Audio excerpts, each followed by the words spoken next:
去年这个时阵，应该真侪观众朋友摕到当抽到的艺放券来看电影、参加活动。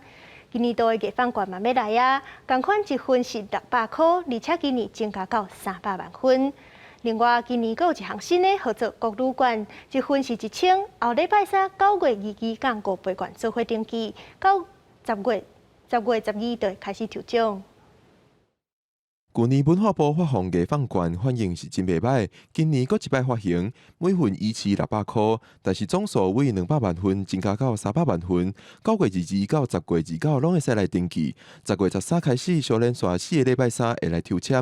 11月10号到明年4月底会使来使用。因为我们分了4个梯次，每一个梯次的抽签前的那个礼拜5的晚上11点59分是你最后截止日期。那也就是说，只要是10月8号以前能够登记成功的朋友们，你其实至少有4次，就是最高就会有4次抽签的机会。不过到今因为防疫，也有表演场所无开放，也是有人数限制。地区真侪演唱团体、剧团等等，无法度顺利办理表演，这些人可能无法度得到艺放券的帮衬。我知道也有很多艺文团队，因为这个关系，他其实是连排档都不敢啊。文化部这边准备了几个所谓的积极性纾困的这样的计划，看您是要转线上。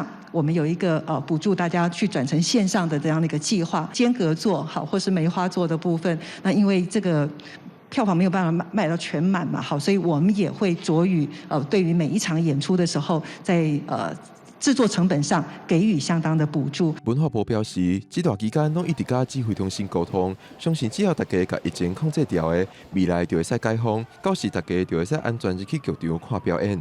记者郭冠廷随台北报道。